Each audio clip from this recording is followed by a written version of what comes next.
pues persistiendo nuestra costumbre de hablar de lo que se dice en la feria, de aquello que forma parte de las primeras planas de los diarios, vamos a hablar hoy de los gigantes en la mitología hindú. ¿De qué otra cosa se habla en los diarios? Bueno, los hindúes llamaron Akureri a una raza de gigantes y de genios maléficos que vivían en los primeros tiempos. En casi todas las mitologías, la idea de los gigantes está relacionada con los primeros tiempos. Los gigantes siempre aparecen en una época temprana y después son desbancados por dioses de un tamaño más razonable.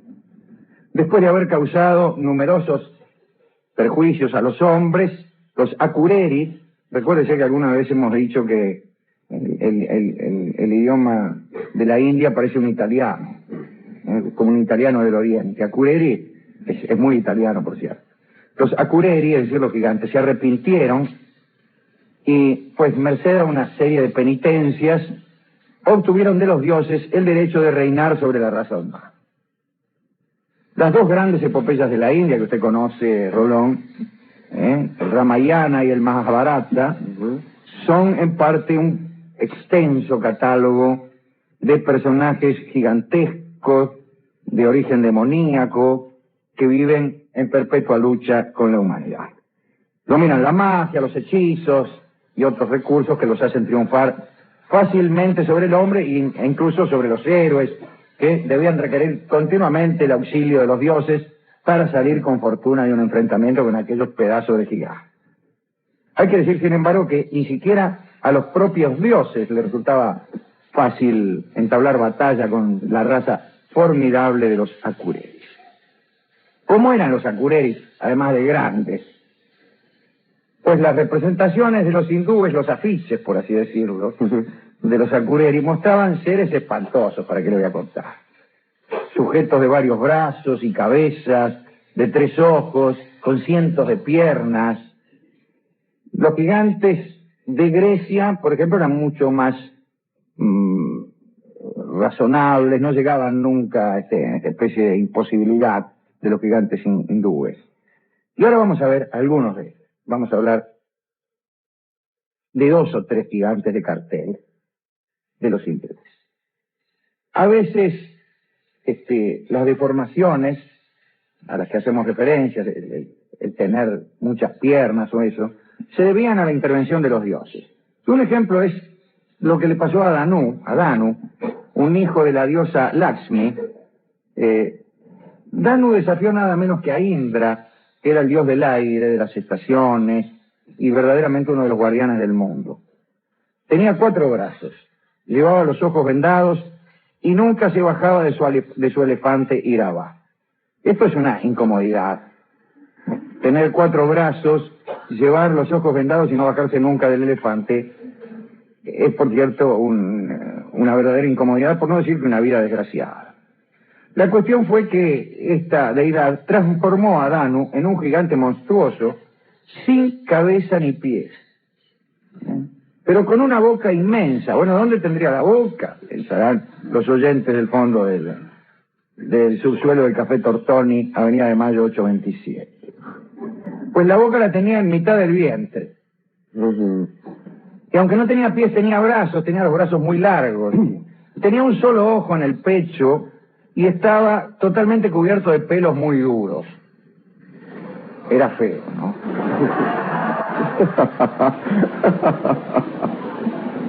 Poseía, no necesitaba perro, por cierto. Poseía una fuerza inmensa y su alimento eran los hombres. Sí, como algunas personas que nosotros conocemos.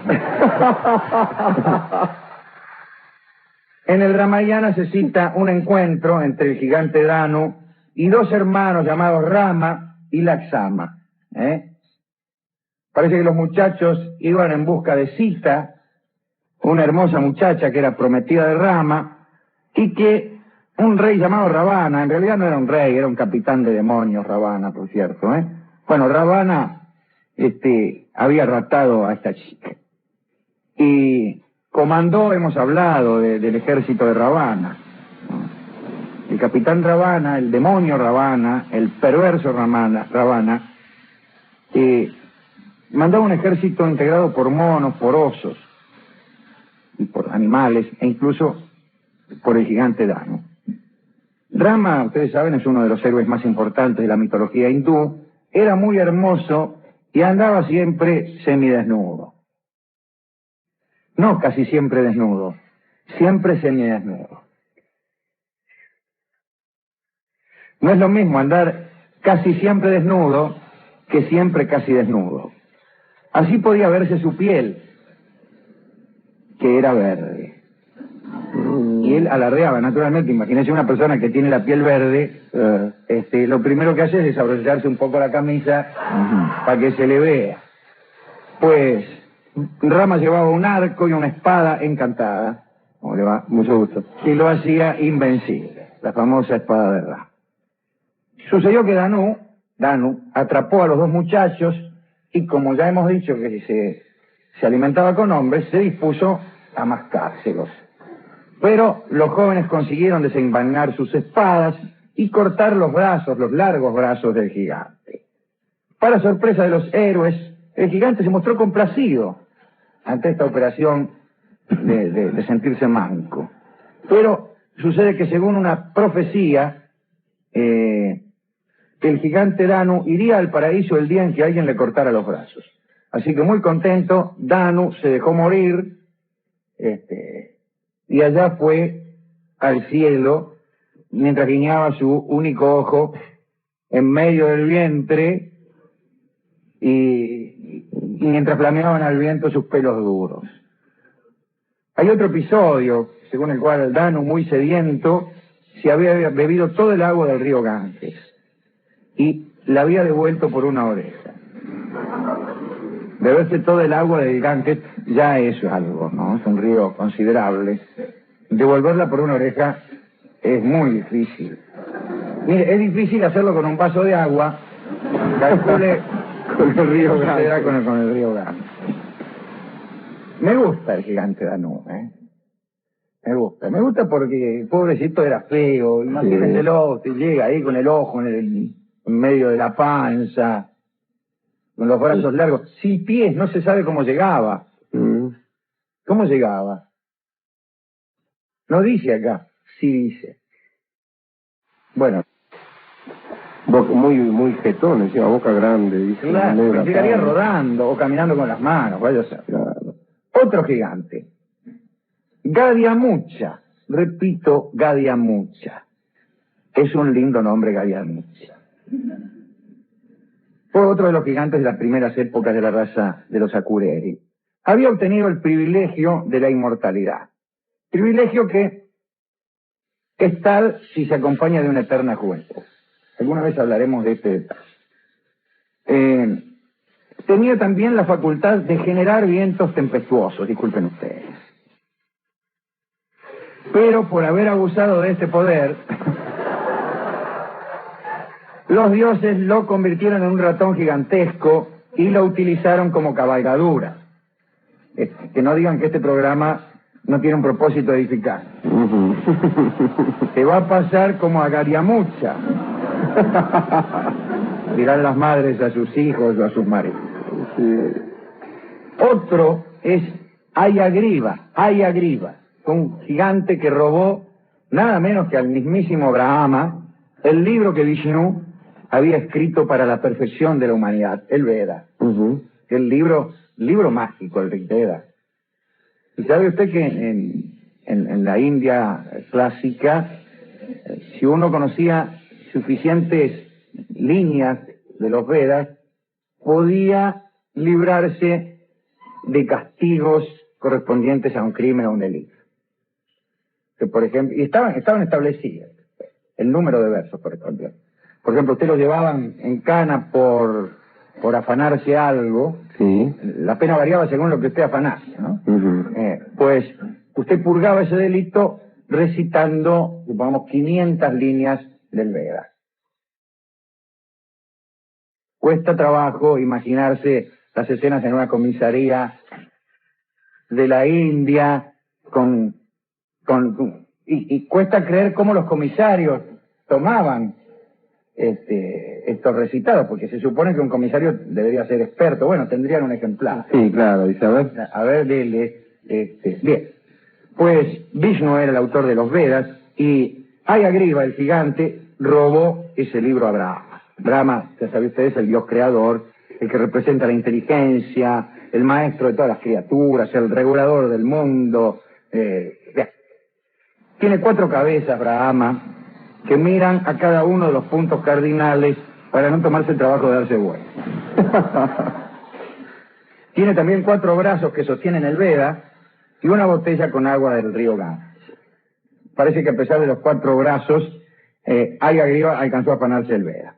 Y Vishnu, el que escribió el libro, es nada menos que el encargado de la conservación de la creación. Está el creador, Brahma, el conservador, que es Vishnu, y el destructor, Shiva.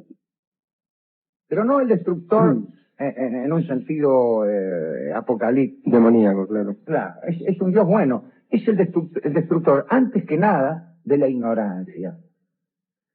Antes que nada de la ignorancia. Bueno, pero Vishnu era el conservador. Y en su papel en la cosmogonía india hay una sucesión de encarnaciones que abarcan la totalidad del tiempo. Vishnu va haciendo muchas cosas, se convierte en distintas entidades y a cada una de estas formas, de estos rostros, se le llama vicisitud. Eso es una vicisitud.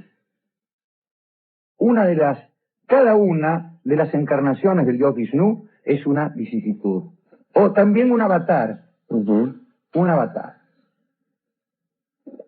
Usamos esas palabras sánscritas en el lenguaje vulgar para decir que nos pasan muchas cosas. Si yo le contara las vicisitudes, empiezan a contar que le dieron vueltos de menos. O los avatares. Bien.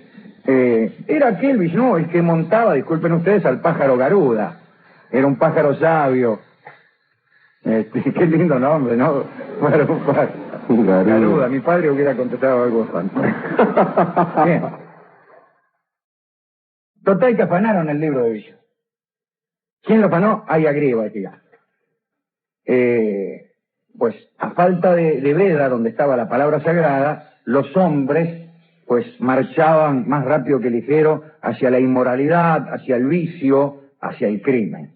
El gigante Hayagriva llevó el libro a las profundidades del mar y Vishnu debió efectuar su primer descenso convertido en pez. Y esta fue casualmente la primera de sus vicisitudes, convertirse en pez para buscar el libro de Hayagriva, no es Hayagriva, es Hayagriva. No hay que pronunciar todo o escribir todo como si fuera inglés. No, eso está mal. Es Hayagriva. Me hace gracia, ¿no? Esta tendencia a la pronunciación inglesa de los nombres alemanes, lo cual no sería nada, de los nombres hindúes ya es terrible.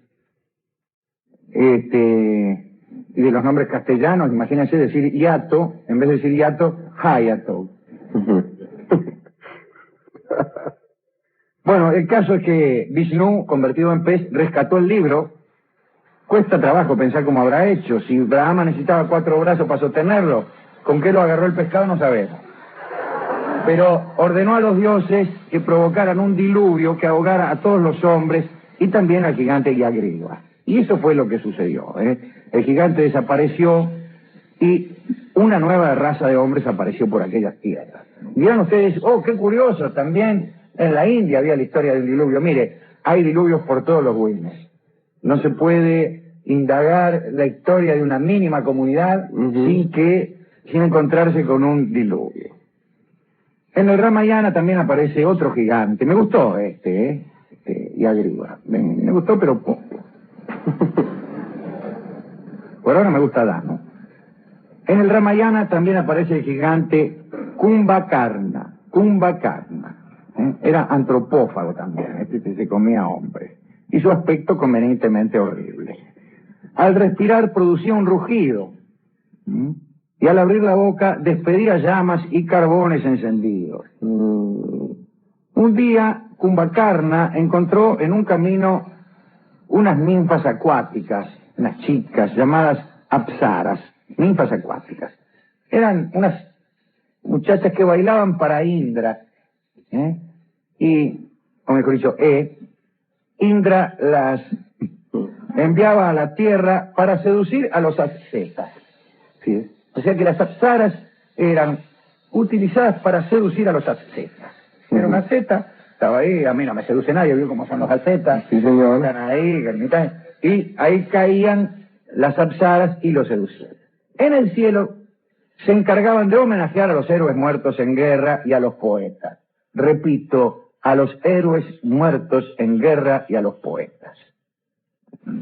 El número de apsaras se calculaba en 35 millones, mucho mayor que el número de héroes y de poetas juntos, especialmente si uno es debidamente cauto en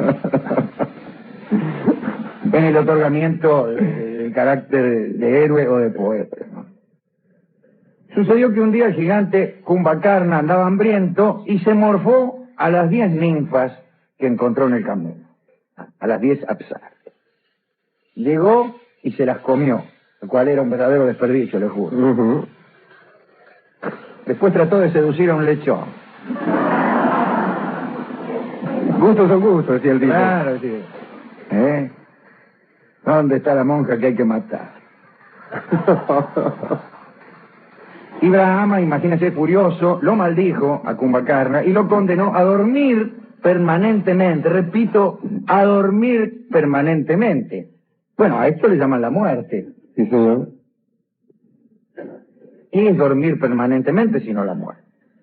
Durante el sitio del héroe Rama a la ciudad de Lanka, que es Ceilán, se lo quiso despertar a Kumbakarna. Y aquí la diferencia entre un sueño perpetuo y la muerte. El hombre está entero y cabe tratar de despertar. ¿Cómo trataron de despertarlo? Bueno, entonando himnos, con un coro de trompetas, incluso con el grito de algunos animales a los que se pinchaba con aguijones, pero Kumbakarna no se despertaba, y como atacaba a Rama y necesitaban su ayuda para defender Lanka, estaban todos desesperados. Hasta que llevaron un grupo de bellísimas cantoras que bailaron desnudas al son de sus propios brazaletes, y el gigante despertó y se dispuso al combate. O sea que no es a veces el demasiado ruido, sino el ruido adecuado. El tipo sintió el ruido de los brazaletes de las minas que bailaban desnudas y se despertó convenientemente. Se las querría comer. Bueno, él solo enfrentó a los ejércitos de Rama con su lanza, se subió a un carro de guerra, arrastrado por 200 burros, arrolló a su paso a centenares de guerreros del ejército sitiador, guerreros que se iba comiendo, porque imagínense, hacía tanto que dormía que no morfaba nada, entonces se iba atragantando con los mismos guerreros que se llevaba por delante. Los dardos de Rama penetraban en el cuerpo del gigante, pero no le producían la menor molestia. Se le incrustó una lluvia de flechas en el corazón, y entonces lanzó un torrente de brasas y llamas por la boca, su lanza cayó, pero aún continuó su avance, ahora ya comiendo enemigos y partidarios por igual, porque no distinguía propio de forastero, y tanto se comía un sitiado como un sitiador, y por fin Rama, con el arco encantado, ¿qué tal?, arrancó uno de los brazos del gigante, quien con el brazo que le quedaba arrancó un pedazo de montaña que tenía a mano, se lanzó contra el héroe. Imagínese el pobre héroe Rama al ver al gigante con un pedazo de montaña en la mano. Imagínese que se te venga un gigante con un pedazo de ojos del salado en el único brazo. Sí, pido, dijo. Pero en ese momento, con la llamada flecha de Indra, que hemos citado, yo creo que la flecha de Indra no es otra cosa que el rayo. Rama entonces cortó la cabeza de Kumbakarna, quien en su caída aplastó 2000 guerreros, quiere decir que era grande, hizo estremecer las murallas de Lanka y agitó el mar. Último gigante, breve es esto, Briksha, repito, Briksha, se había enamorado de la esposa de Siva. Es breve, pero muy jugosa esta historia. Este gigante se enamoró de la esposa de Siva, uno de los 3 grandes dioses. Sí, señor. La esposa de Siva era Kali. La diosa Kali. La diosa Kali. La de otra los que aquella, Tuts. claro, que aquella que adoran los Tuts. Dorima, alertado del asunto, les pidió ayuda a Vishnu. A Vishnu iban todos cuando tenían algo que arreglar. Y como se ha dicho, Vishnu tenía la facultad de convertirse en cualquier cosa. Entonces Vishnu tomó la apariencia de Kali, de la mina. Sacrificado, arriesgado. También en otra de sus vicisitudes. Y se presentó ante el gigante, empezó a conversar, y en la charla dijo, ay, mi marido, dice, se enamoró de mí mientras bailábamos. Sí. Y Bricha, desesperado, tuvo la idea de pedirle a la supuesta Kali que le enseñara a bailar. La falsa Kali se ofreció a enseñarle, y en el momento en que el gigante tocó con su mano la cabeza de Vishnu, quedó reducido a cenizas. No sé para qué le iba a tocar la cabeza si bailaban. Claro. ¿Qué baile sería ese? Y vio eso que se ponen mimosos así cuando bailan. Ah, claro, acá. Venís seguido a este lugar. Por acá y quedó convertido a Y cenizas. la tendría UPA, me imagino. ¿no? Claro. Sí, claro. Sí. O a lo mejor había comido una masa de crema y al limpiarse le acarició el marote, como hace uno con los hijos. No, yo cuando voy a un casamiento y me mancho las manos, agarro un pibe de rulo y lo acá. Claro.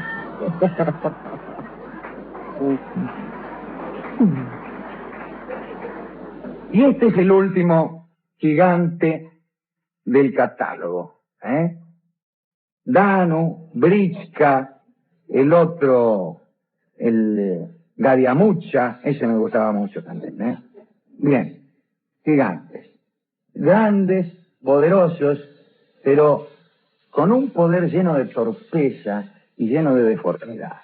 En todas las mitologías aparece este detalle. El poder de los gigantes, como era en la antigua Grecia, o en los mitos griegos, el poder del gigante es un poder bestial. Un poder hijo del tamaño, de las fuerzas. El poder del dios es un poder sutil. Un poder sutil, que siempre prevalece. Y esto me parece obvio pero conveniente de ser dicho. No siempre aparece claro. El poder que prevalece es el poder de la fuerza, pero con un altísimo componente de inteligencia y de belleza y de buenos propósitos. Como si los buenos propósitos fueran por sí una fuerza superior intrínsecamente a los malos. Yo no estoy seguro de que sea así, de que los malos propósitos sean por naturaleza menos poderosos que los buenos.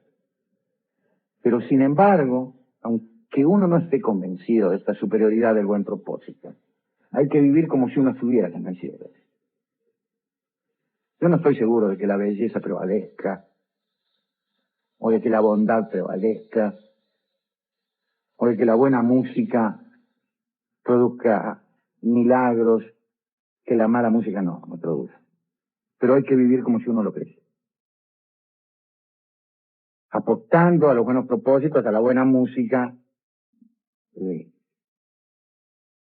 y abominando del centro a la otra.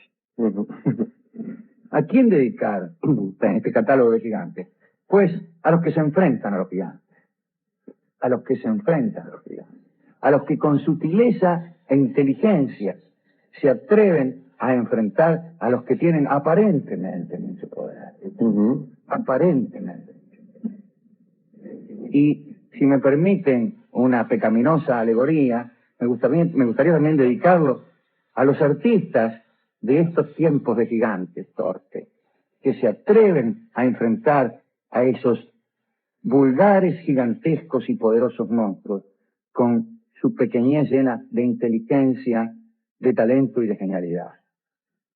Y quiero recordar a esos pequeños artistas derrotados por tantas entidades poderosas que tienen un solo ojo en la panza, que al final el artista fino prevalece, que los dioses inteligentes prevalecen y los gigantes bestiales pierden.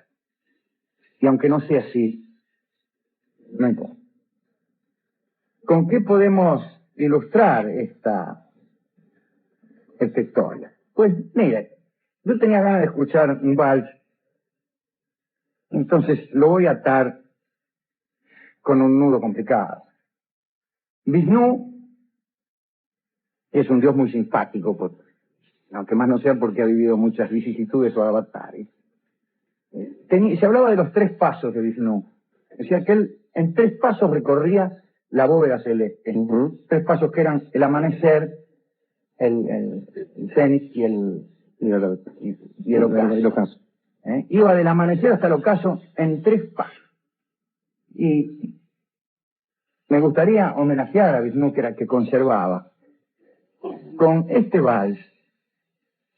Es un vals del violinista sobre el teclado, un bellísimo vals, que se llama justamente Amanecer Crepúsculo, como señalando los puntos inicial y final del camino de Vishnu, pero también los del camino de nuestra vida.